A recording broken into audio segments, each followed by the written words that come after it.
ರೂಪ ಇರುವಾಗಷ್ಟೇ ಅಳಿದ ಮೇಲೇನಿದೆಯೋ, ರೂಪ ಇರುವಾಗಷ್ಟೇ ಅಳಿದ ಮೇಲೇನಿದೆಯೋ, ಹಗ್ಗ ಸುಟ್ಟರೆ ಅಲ್ಲಿ ಬರಿ ಬೂದಿ ತಾನೇ, ಹಗ್ಗ ಸುಟ್ಟರೆ ಅಲ್ಲಿ ಬರಿ ಬೂದಿ ತಾನೇ.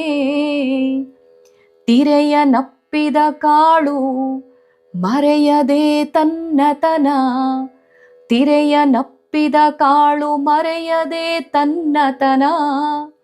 ಸತ್ಯದಂಶವೇ ರೂಪ ಮುದ್ದು ರಾಮ, ಸತ್ಯದಂಶವೇ ರೂಪ ಮುದ್ದು ರಾಮ. ರೂಪ ಇರುವಾಗಷ್ಟೇ ಅಳಿದ ಮೇಲೇನಿದೆಯೋ, ಹಗ್ಗ ಸುಟ್ಟರೆ ಅಲ್ಲಿ ಬರಿ ಬೂದಿ ತಾನೆ. ಸತ್ಯದಂಶವೇ ರೂಪ ಮುದ್ದು ರಾಮನ್. ತಿದ್ದಿದ್ದು ತಿದ್ದಿದ್ದೇ, ತೀಡಿದ್ದು ತೀಡಿದ್ದೇ. ಕನ್ನಡಿಯ ಮುಂದೆ ನಿಂತುಕೊಂಡು ಏನೆಲ್ಲ ಒಡವೆಗಳನ್ನು ಧರಿಸಿದರೂ ತನ್ನಷ್ಟಕ್ಕೆ ತಾನೇ ನಮ್ಮ ದೇಹದಲ್ಲಿ ಬರುವ ಮೊಡವೆಯನ್ನು ಮುಚ್ಚೋದಕ್ಕೆ ಸಾಧ್ಯವೇ ಇಲ್ಲ ಬಿಡಿ.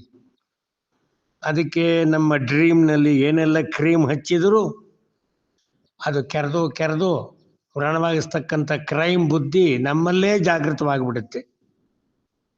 ಅಷ್ಟು ಜಾಗೃತತನದಿಂದ ನಮ್ಮ ಬಾಹ್ಯ ರೂಪದ ಈ ದೇಹ ಸೌಂದರ್ಯವನ್ನು ಕಾಪಾಡಿಕೊಳ್ಳೋದಕ್ಕೆ ರೂಪದರ್ಶಿ ಅಂತ ಬೇರೆ ಕರೆಸ್ಕೊಂಡು, ಅದರ ಜೊತೆಯಲ್ಲಿ ಫ್ಯಾಷನ್ ಪೆರೇಡ್ ಅನ್ನುವುದರಲ್ಲಿ ಸೌಂದರ್ಯ ರಾಣಿ, ಸೌಂದರ್ಯ ರಾಜ, ಸುಗಂಧ ರಾಜ ಅನ್ನುವ ಮಾತಿಗೆಲ್ಲ ಹಾತೊರೆಯುತ್ತೇವೆ.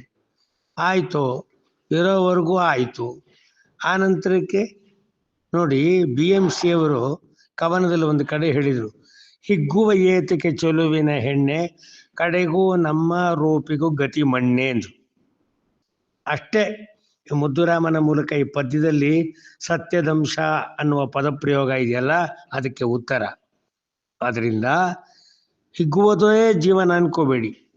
ಆ ಹಿಗ್ಗು ಅನ್ನುವುದು ಅದು ಕುಗ್ಗುವುದರ ಮೂಲಕ ಅದು ಮೊಗ್ಗಿನ ಅವಸ್ಥೆಗೆ ಮತ್ತೆ ಹೋಗೋದಿಲ್ಲ, ಅದು ಮುದುಡಿ ಬೀಳುವ ಅವಸ್ಥೆಗೆ ಹೋಗುತ್ತೆ ಎನ್ನುವುದು ನಮ್ಮ ಬದುಕಿನಲ್ಲಿ ಅರ್ಥೈಸಿಕೊಳ್ಳಬೇಕು. ಇರುವವರೆಗೆ ನಮ್ಮ ಬದುಕು.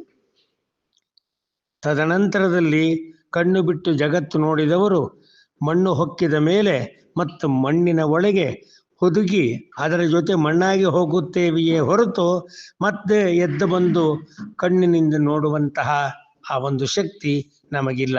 ಅದೆಲ್ಲ ಅಚೇತನನದು. ಆದ್ದರಿಂದ ಇರುವಾಗ ಸಮಾಜದಲ್ಲಿ ಜಾತ್ಯತೀತವಾಗಿ ಎಲ್ಲರನ್ನ ಪ್ರೀತಿಸುವಂತಹ ಕರುಣೆಯ ಕಣ್ಣಿನ ದೃಷ್ಟಿ ನಮ್ಮದಾಗಲಿ.